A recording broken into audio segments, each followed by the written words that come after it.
오늘 말씀으로 돌아와서 갈라디아서 4장의 말씀으로 복음의 자유, 사랑의 열심이라는 제목으로 말씀 나누기를 원합니다. 말씀의 제목처럼 오늘 말씀을 함축하고 있는 제목입니다. 복음의 자유, 사랑의 결실이 아니고요. 마음대로 짓지 마세요. 열심입니다. 네. 어떻게 이렇게 잘 지었죠? 사랑의 결실. 그것도 괜찮네. 근데 오늘 말씀과는 다릅니다. 복음의 자유와 사랑의 열심입니다. 그래서 제목부터가 사실 참 은혜가 돼요. 복음의 자유함을 주시고 사랑의 열심을 주시고, 근데 오늘 말씀을 통해서 그 원리와 가정이 무엇인지를 우리가 깨닫고 배워가기를 원합니다. 이 갈라디아 교회 상황은 사도 바울이 그들에게 복음을 전하고 전에 우상을 따르던, 그리고 하나님을 알지 못했던 그 지역이 이제 복음을 통하여서 교회가 세워지고 성도들의 수가 늘어나기 시작합니다. 근데 이제 복음을 처음 받아들이면서 교리적인 실수를 발생시킵니다. 그러니까 외부적으로 유대 정통한 자들이 이제 그들을 시험하는 것이죠. 그래서 성도들이 그런 성경의 교리 속에서 헷갈림을 받고, 분명히 바울을 통해서 복음을 듣고 예수 그리스도에 대한 구원을 얻었지만 그럼에도 불구하고 수많은 유혹 속에서 자신의 신앙을 갈등하고 헷갈렸다라는 것이죠. 우리도 수많은 은혜를 받고 또 복음 가운데 구원을 확신하지만 때로는 뒤돌아서서 또 많은 유혹과 갈등, 또 현상적으로 보여지는 것 때문에 내 믿음이 흔들릴 때가 있습니다. 그래서 그러한 상황 가운데 사도 바울이 갈라디 교회에 편지하면서 그들의 믿음이 다시 흔들리지 않도록, 원래 우상을 섬기던 때로 돌아가지 않도록 권면하고 도전하고 있습니다. 오늘 파트로 두 가지를 나눌 수 있는데요, 처음 부분은 현재 너희들의 상태를 설명해 주고 있고요, 그 다음 뒷절 12절부터는 바울과 갈라디아 교회 성도들 간에 있었던 추억을 예를 들면서 우리가 가진 복음이 무엇인지를 설명하고 있습니다. 참 사도 바울이 탁월했던 것은 이제 성도들의 분석과 성도들의 마음을 굉장히 잘 알았어요. 그래서 어떤 교회는 도전하고 힘을 주기도 하고, 어떤 교회를 질책하기도 하고, 어떤 교회는 칭찬하기도 하고, 그 성도들의 상황과 마음을 잘 알았다는 것이죠. 그래서 오늘 갈라디아 교회의 이 성도들의 마음과 상태와 상황이 어떤지를 사도 바울이 알고 복음을 다시 전하는 모습입니다. 여러분, 우리가 들은 복음과 여태까지 알던 복음이 날마다 새로워지고 다시 들려지기를 축복합니다. 이 복음은요, 하나님께서 주신 복음은 하나이고, 또 우리에게 주신 복음은 진리인데, 우리가 받아들이고 삶을 살아가고 신앙하면서 내가 뒤틀어 버릴 때가 있다라는 것이죠. 내 환경에 맞게 복음을 바꾸고 내 상황에 맞게 복음을 바꿀 때가 많다라는 것입니다. 오늘 갈라디아 성도들이 그랬다는 것이죠. 그래서 다시 복음을 들려주는 겁니다. 그 상황을 우리가 천천히 살펴보길 원합니다. 오늘 말씀은 좀 길어서 천천히 저와 잘 따라와 주시기를 바랍니다. 8절, 오늘 첫 절인데요, 한번 같이 읽어볼까요? 8절 시작. 그러나 너희가 그때는 하나님을 알지 못하여 본질상 하나님이 아닌 자들에게 종노릇하였더니. 그들의 상태가 원래는 어떠했다는 거예요. 사도 바울이 아예 밝히고 있죠. 너희가 전에는 하나님을 알지 못하여서 본질상 하나님이 아닌 다른 것, 우상이죠, 우상에게 종노릇하였다. 그러니까 너희들이 우상 숭배하던 시절이 있지 않았냐. 하나님과 원수된 자리, 하나님을 몰라서 세상의 방법, 나의 방법대로 살아갔던 그 자리에 있다가 지금은 이제 어떻게 됐어요? 사도 바울을 통해서 복음을 듣고 그리스도와 하나님과 함께하는 자리로 왔다라는 것이죠. 근데 여기까지는 좋았는데 다시 다른 우상과 같은 다른 유혹에 빠진 거예요. 그 상황을 잠깐 살펴보면, 이제 복음을 받고 예수 그리스도를 통해서 오직 믿음으로만 하나님 앞에 갈 수 있다는 것을 깨달았습니다. 그런데 유대의 정통한 율법 학자들, 그리고 율법주의자들이 그들에게 흘러들어가서 다시 설명하는 거예요.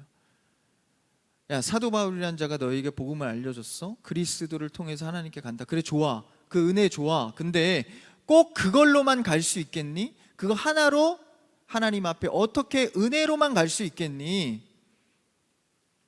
구원은 그런 것이 아니야. 모세 때부터 우리에게 정통한 율법이라는 게 있어. 하나님께서 우리에게 율법을 주셔서 수많은 수백 가지의 조항을 지켜 살아갈 때 그것이 곧 우리를 구원으로 이끄는 길이야 라고 설명을 하는 겁니다. 그러니까 갈라디아 성도들도 헷갈리기 시작하는 거예요. 아, 오직 믿음, 오직 은혜로 그리스도의 사랑으로 구원됐다고 복음을 분명히 들었는데 사실 뭔가 좀 찝찝했던 거예요. 아, 정말 믿음만으로 우리가 구원을 받는 걸까? 그래도 뭔가 좀 노력해야 되지 않을까? 좀 하나님 앞에 좋은 모습을 보여야 하지 않을까라는 갈등은 안 그래도 하던 차에 이 유대 율법주의자들이 야, 이런 조항들을 지켜야 구원을 받을 수 있어 라고 유혹하는 겁니다. 아니, 자신들의 논리와 자신들의 신앙을 그 기독교와 섞어버리는 것이죠. 그러니까 사도 바울로부터 가르침을 받았던 복음에 갈등을 하게 됩니다. 복음의 신앙을 지키다가 거짓 교사들의 율법주의자들의 가르침으로 헷갈림을 받은 상황인 것이죠. 그래서 이제 구원의 문제가 헷갈리기 시작하는 겁니다. 흔들리기 시작하는 거죠. 그래서 그러한 이치적이고 합리적이고 조금 더 내가 이해하기 쉬운, 여러분 그러니까 사실 이 진리에서 벗어나서 우리를 유혹하는 상황들이요, 터무니없는 것들이 아닙니다. 굉장히 합리적이고 굉장히 이치에 맞고 오히려 우리가 믿음이라고 붙들고 있는 이런 수많은 신앙의 형태보다 훨씬 더 합리적인 부분들이 많습니다.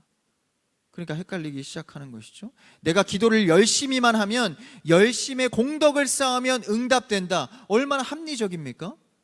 기도를 5시간 한 사람보다 10시간 한 사람이 분량적으로 많으니 그 사람이 더 많은 응답을 받는다.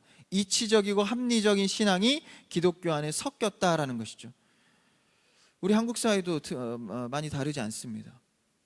우리는 어떤 그 샤머니즘 문화가 있죠. 유교 사상이 있고 건선징악의 토속 신앙들, 그래서 점을 보고 점을 치고 이런 문화가 사실 우리 가운데는 옛날부터 익숙하지 않습니까? 그래서 그러한 문화 속에서 내가 뭔가를 쌓으면 종교적 열심을 강조하게 되고, 그래서 율법주의자들의 굉장히 익숙한 우리의 본래의 모습을 보게 됩니다.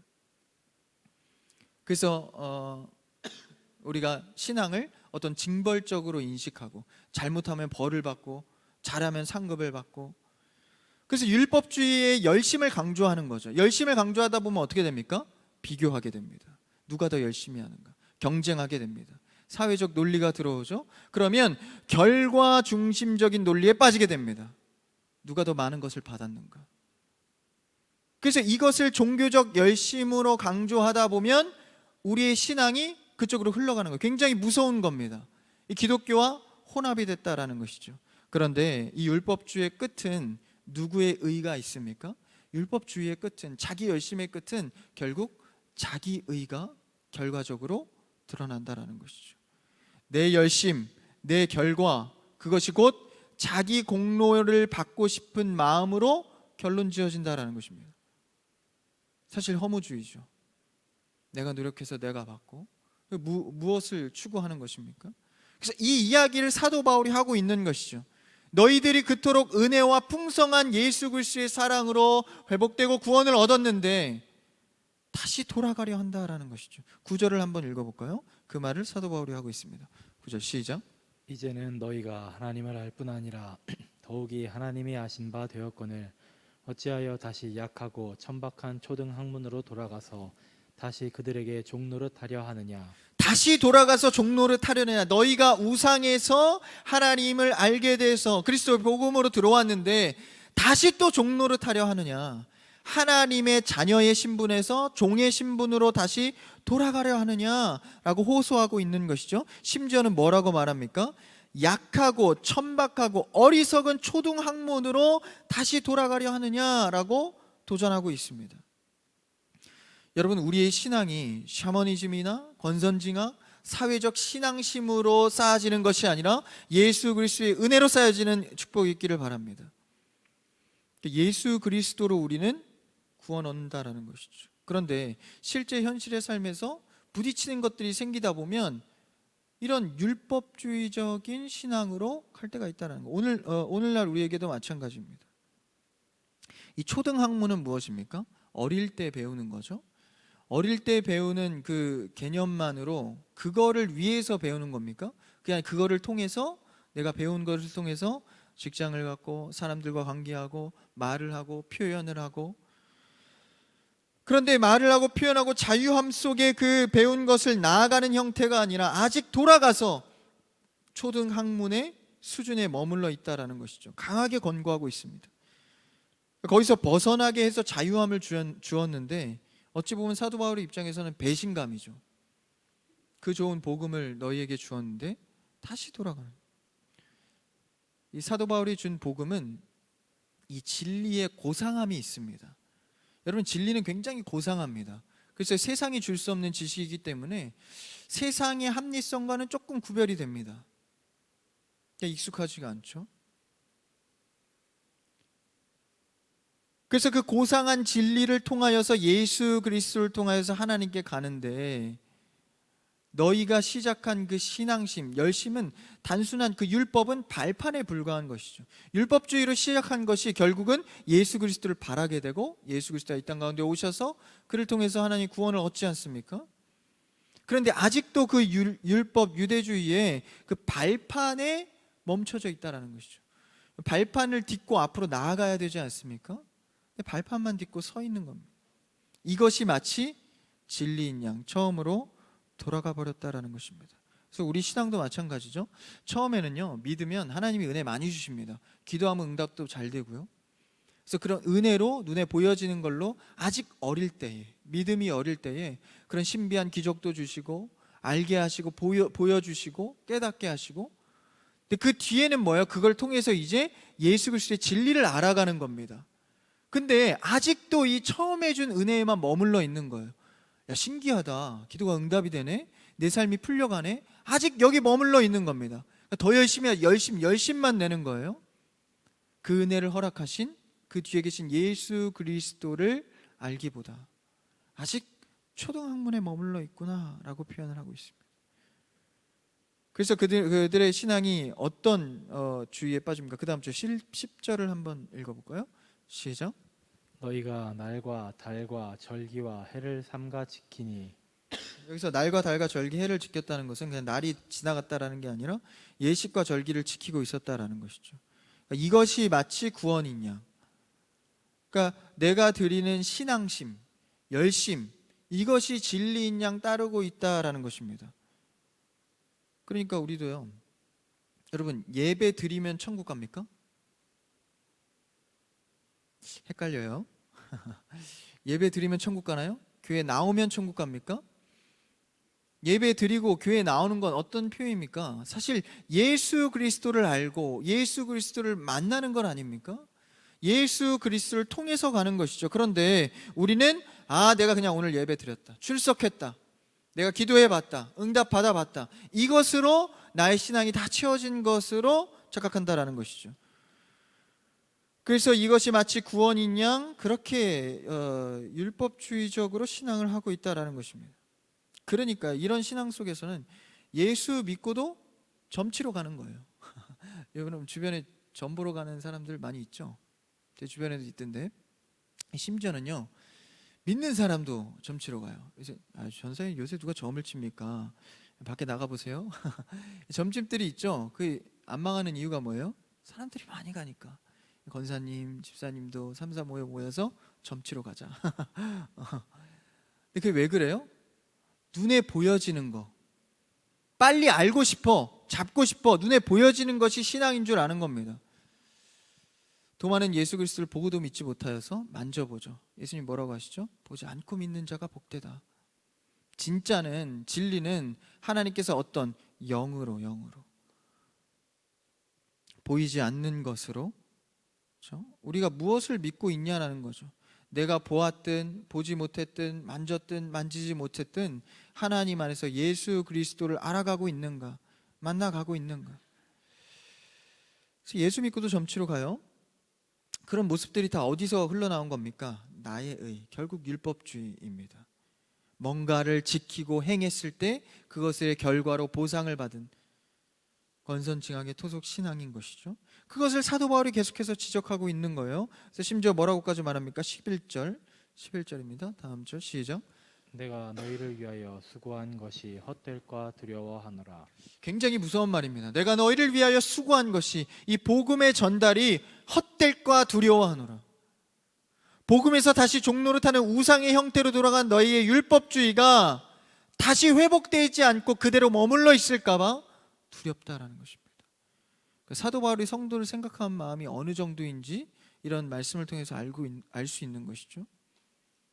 그의 생애가, 이 복음의 생애가 헛될까, 너희들에게 헛될까 두렵다라는 것입니다. 그래서 이 신앙의 문제를 정말 강력하게 다시 돌이키기 위해서 결심하여 지금 말씀을 진행하는 것입니다. 그래서 오늘 말씀에서 끝에 말씀에 뭐라고 하죠? 20절 끝절을 한번 읽어볼까요?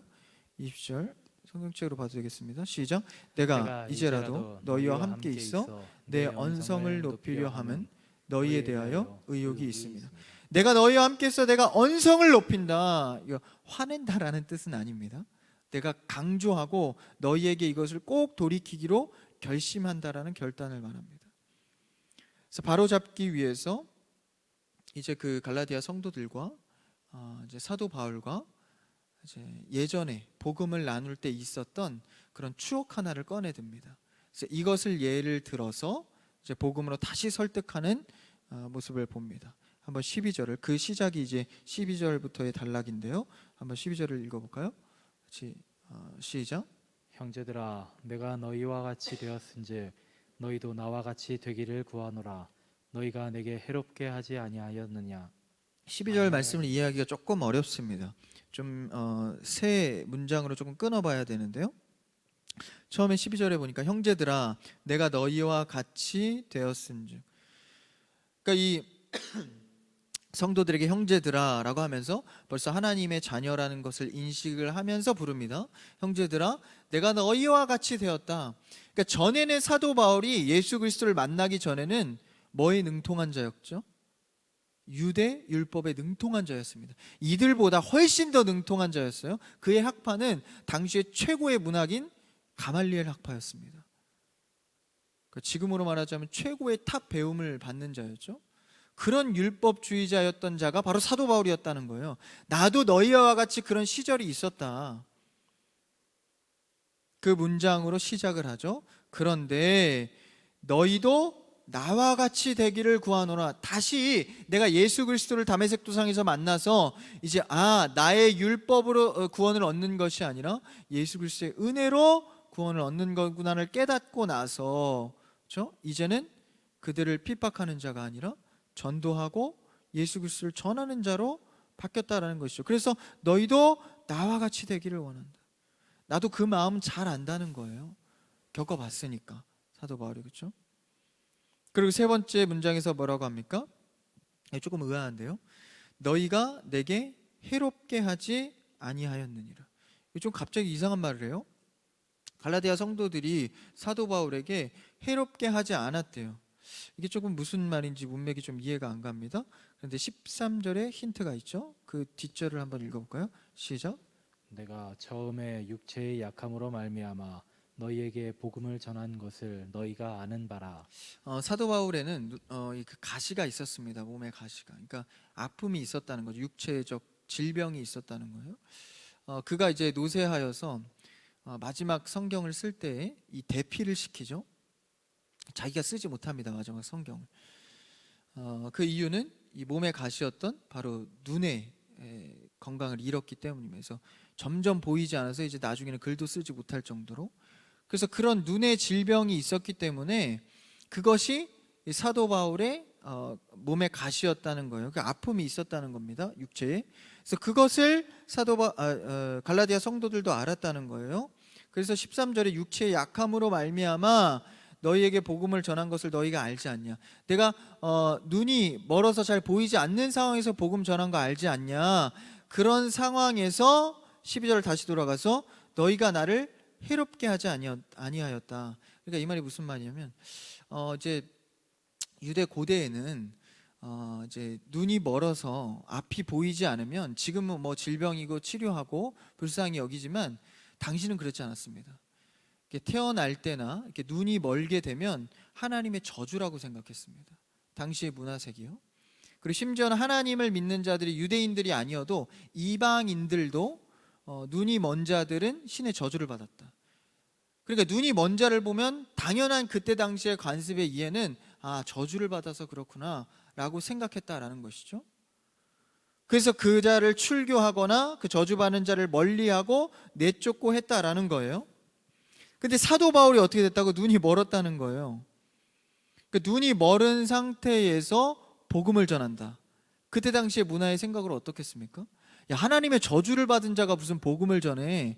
저 가짜겠다, 잘못됐다, 저주받은 자 이단이다 라고 생각하지 않겠습니까?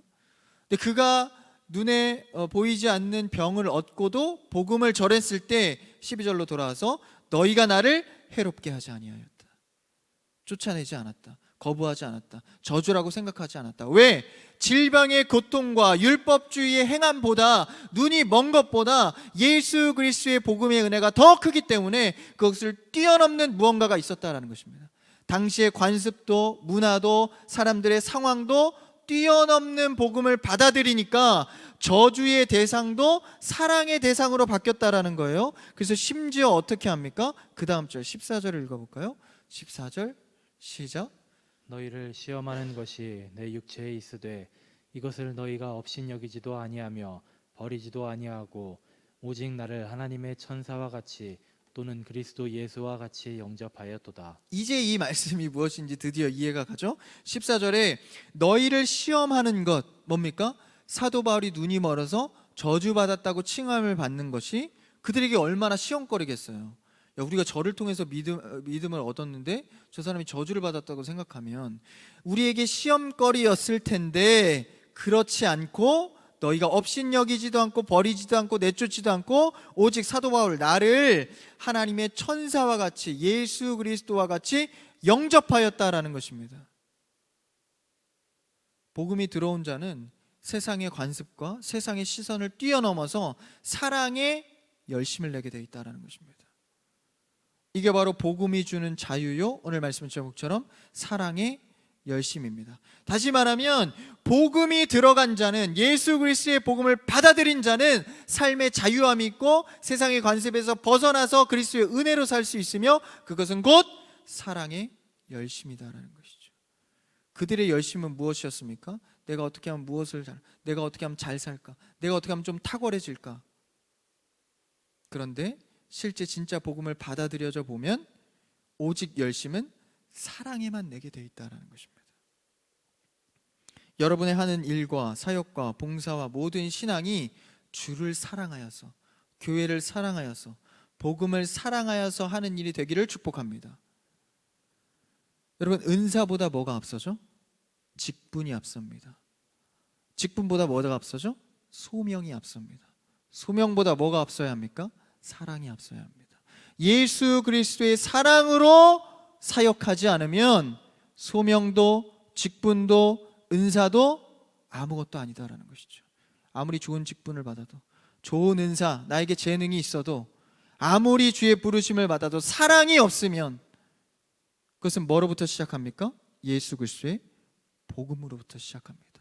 복음을 들은 자가 사역을 시작할 수 있는 것이죠. 복음을 들은 자가 하나님께 영광을 올려드릴 수 있는 것입니다. 복음을 들은 자가 삶에 의미가 부여되기 시작합니다. 그러니까 그의 사랑으로부터 시작해야 내 삶의 사랑이 시작된다라는 것이죠. 하나님의 율법의 계명이 무엇입니까? 하나님을 사랑하고 이웃을 사랑하는 것입니다. 그래서 그리스도의 사랑을 깨달은 자는 이웃에 대한 사랑의 열심을 낼 수 있는 것이죠. 그래서 하지 못할 상황에도 그것을 상황을 뛰어넘어서 이 사도 바울을 사랑할 수 있는, 14절에 보니까 참 표현이 대단합니다. 하나님의 천사와 같이 나를 영접했다. 그리스도 예수와 같이 너희가 영접하였다. 복음을 듣는 자, 예수를 닮아가게 되어 있습니다. 목사님께서 주신 찬양이 있죠. 예수님처럼 생각하고 말하고. 이게 다 뭡니까? 복음을 들은 자는 그 길로 자연스럽게 흘러간다라는 것이죠. 갈라디아 성도들에겐 그것이 시험거리였지만 복음을 들은 그 성도들은 더 이상 그것이 시험거리가 아니었습니다. 갈등하지 않았습니다. 용기 있는 사랑의 열심으로 바울을 영접했다라는 것이죠. 여러분, 복음을 받은 자, 복음에 순종한 자는 사랑에 열심을 내게 되어 있습니다. 용기 있는 사랑으로 살아가시기를 축복합니다. 그래서 우리에게 복음이 주어질 때 그 자유함, 율법과 전통과 사회적 인식을 넘어섰다라는 것이죠. 그래서 복음은 오직 사랑에만 열심을 내게 합니다. 여러분, 요즘에 여러분에게 열심을 내게 하는 주제가 무엇입니까? 무엇에 열심하며 살아가십니까? 사랑으로 열심하며 살아가는 여러분 되기를 축복합니다. 그러면서 그것이 너무 안타까워서 15절 이렇게 표현하죠. 한번 읽어볼까요? 15절 같이요. 시작. 너희의 복이 지금 어디 있느냐? 내가 너희에게 증언하노니 너희가 할 수만 있었더라면 너희의 눈이라도 빼어 나에게 주었으리라. 그러니까 너희의 복이, 그러니까 그 복음과 그 사랑의 열심이 다 어디 갔냐? 나를 받아들이고 사회적 질서와 시선을 넘어서라도 나를 사랑해 주었던 그 복음의 축복이 다 어디다 팔아먹고 지금은 우상의 종노릇을 하고 있냐라고 호소하고 있는 것이죠. 난 너희에게 확신하고 증언한다. 뭐라고요? 너희가 할 수만 있었더라면, 그 복음을 지켜냈더라면, 복음 가운데 계속 거한다면 너희는 너희의 눈을 빼서라도 나에게 줄 것이다. 여기서 더 확실히 알 수 있죠. 눈 얘기를 한다는 것을 사도 바울이. 그러니까 눈이 멀어서 남의 눈을 빼어서 줄 정도로 복음의 능력이 있었을 텐데 그 능력을 상실했다라는 것이죠. 그럼 어떻게 돼요? 눈을 빼주면 내가 못 보지 않습니까? 사도 바울을 눈을 빼주면 사도 바울은 보게 되죠. 사도 바울은 축복이겠지만 눈을 빼준 자는 사실 사회적 모습에서 볼 때 뭡니까? 저주의 대상이 되는 거예요. 그 정도로 그것을 넘어선 자유, 그러니까 이것에 대한 자유가 있는 것이죠. 물질도 마찬가지입니다. 내 것을 주었을 때 내 것이 손해가 보고 그는 더하기가 되고 나는 빼기가 되죠. 그럼에도 불구하고 그런 상황을 뛰어넘는 자유가 있다라는 것입니다. 그러니까요, 구제하고 섬기는 것은 많은 자가 적은 자를 돕는 게 아닙니다. 그 세상의 관점이고요. 크리스천의 관점은 많은 자가 적은 자를 돕는 게 아닙니다. 복음의 자유가 있는 자가 복음의 자유가 없는 자를 돕는 것이죠. 그러니까 우리의 관점이 새로워져야 합니다. 세상의 질서와 사회의 질서들을 그대로 따라가다가 신앙만 결부한 기독교와 사회가 섞여서 토속 신앙인지 크리스찬인지 알 수 없는 모양이 아니라 오직 성경의 진리로 예수 그리스도의 복음으로 자유하여서 사랑에만 열심을 내는 성도가 되어야 합니다. 더 많이 알고 더 많이 예수님을 깨달아야 합니다. 그래서 그들에게는 사랑의 용기가 있었다라는 거예요. 세상을 뛰어넘는 사랑의 용기. 그래서 배타적이 되고 개인주의 신앙, 지교의 중심. 여러분, 개인주의가요, 이게 우리 개인 한 명 한 명에게만 있는 것이 아닙니다. 공동체에게도 개인주의가 있어요. 지교의 중심. 우리 교회만 잘 되면 되지. 그게 아니거든요. 지역사회와 공동체를 사랑하고 이웃을 돌보고 뭐로 가능합니까? 복음의 출발로입니다.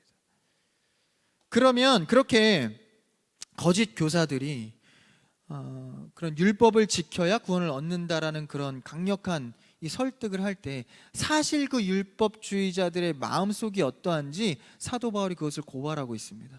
한번 17절을 한번 읽어볼까요? 17절 한번 같이 읽읍시다. 시작. 그들이 너희에게 대하여 열심을 내는 것은 좋은 뜻이 아니요 오직 너희를 이간시켜 너희로 그들에게 대하여 열심을 내게 하려 함이라. 17절 잘 보십시오. 너희에 대하여 열심을 내는 것은 좋은 뜻이 아니다. 열심히 해라. 율법적으로 그냥 열심히 하면 복 받을 거야. 이런 신앙은 잘못된 거라는 거예요. 오직 그것은 너희를 하나님과 너의 사이를 이간질시켜서 그들에 대하여 열심을 내게. 다시 말하면 그 의를 율법주의자들이 받으려 하는 것이다라는 거예요. 여러분, 가르치는 것도요, 내 지식과 내 어떤 우월감으로 가르치는 것이 아니라 그냥 하나님의 말씀을 전달하는 스피커, 전달자만 되는 것입니다. 저도 제가 말씀을 붙들고 섰다고 여러분의 권위적으로 여러분의 우위에 서서 가르치지 않기를 저는 바랍니다. 그래서 끊임없이 저도 긴장하고 기도하는 거예요. 말씀의 스피커가 되어서 전달자가 되기를. 근데 율법주의자들은요, 자기가 알고 이것을 지켜야 된다는 그 의 안에는 자기가 그 공로를 받고 싶은 마음이 있다라는. 그래서 사도 바울이 그것을 고발하고 있는 겁니다. 오히려 지도자 자신들에게 열심을 내게 하려고. 그래서 교회 안에서도요, 사람의 영향력이 세워지는 것을 하나님이 가장 싫어하십니다. 리더들 있죠, 팀장들 있죠, 목자들 있죠. 저도 리드를 합니다. 그런데 하나님께서 가장 싫어하는 것은 무엇입니까? 이 사람의 영향력이 드러나는 것입니다. 율법주의자들이 자신이 드러내려고, 결국 내 열심은 내가 드러나는 것으로 방향하게 돼 있다라는 거예요. 아니야, 난 겸손하면서 내가 열심을 내는 거야. 하지만 결국 그 방향은 나의 의입니다. 성경에서 말하죠, 열심은 있으나 올바른 지식을 쫓은 것이 아니다라고 말합니다. 신앙의 열심은 있는데 하나님께서 원하는 지식을 쫓은 게 아니다라는 겁니다. 여러분, 어디에 열심을 내고 계십니까? 열심 자체는 좋죠. 근데 올바른 열심이 필요하다라는 것입니다. 성경적 열심은 오늘 말씀에서 우리가 계속해서 봤듯이 복음의 자유로 사랑의 열심을 내는 것입니다. 그래서요, 복음의 자유한 사람은요, 이 사랑의 열심이 있는 자들은 항상 상대에게 집중합니다. 그의 공동체에게 집중하고요, 먼저 교회 공동체가 우선입니다. 먼저 상대가 우선인 거예요. 심지어는 뭐까지요? 친구를 위하여서 목숨을 버리는 자는 가장 큰 사랑을 실천한 자다. 자신의 생명까지도 자유함이 있는 겁니다. 그래서 죽음을 앞두고 있는 시한부 인생의 삶 속에서 복음을 받아들이는 자들이 세상의 모든 것으로부터 자유한 그런 모습을 보지 않습니까? 우리는 겪어봐야 알아요, 그렇죠?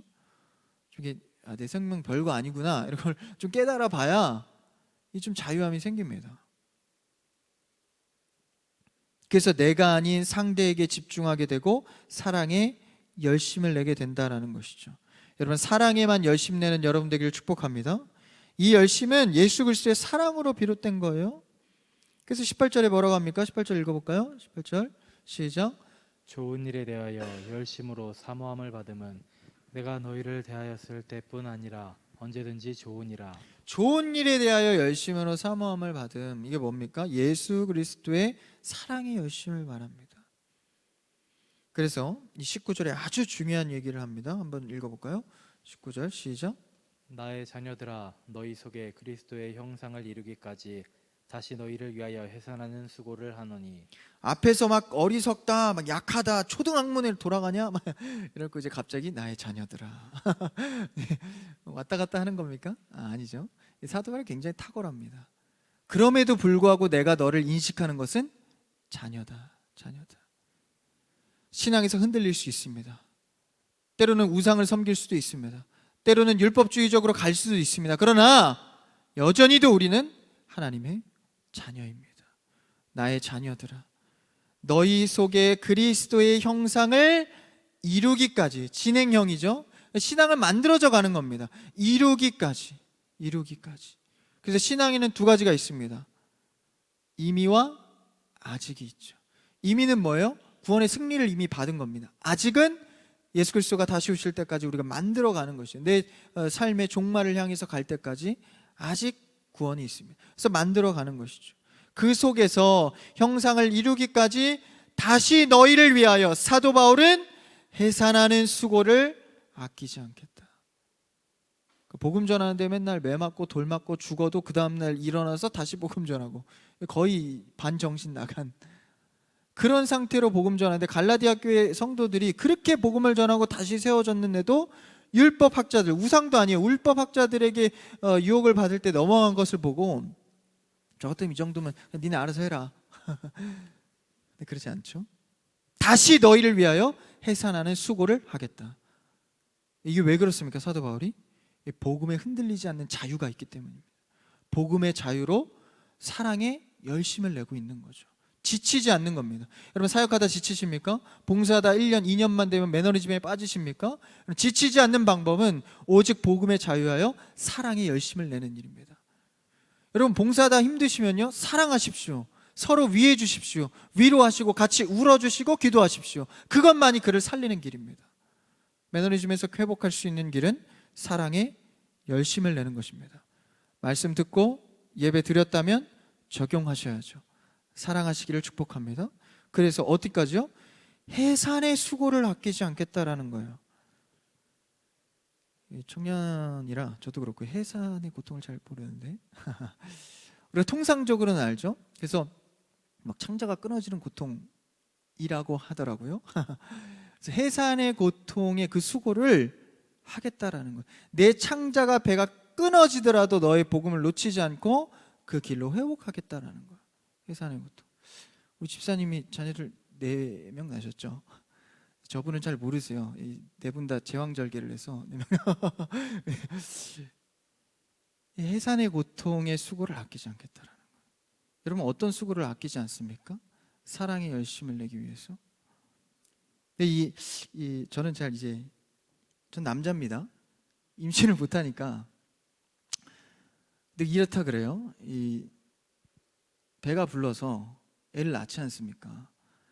아우 도저히 이제 못 낳겠다. 너무 아프니까 그럴 거 아닙니까? 그러니까 또 아이를 키우다 보면 너무 이쁘잖아요. 그 생명의 가치와 자녀의 얼마나 자신의 생명을 내어주고라도 자녀를 살리고 싶은 게 부모 마음 아닙니까?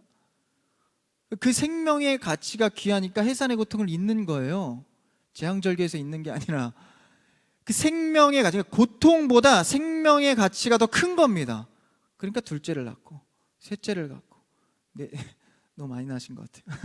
넷째를 낳고. 왜 그래요?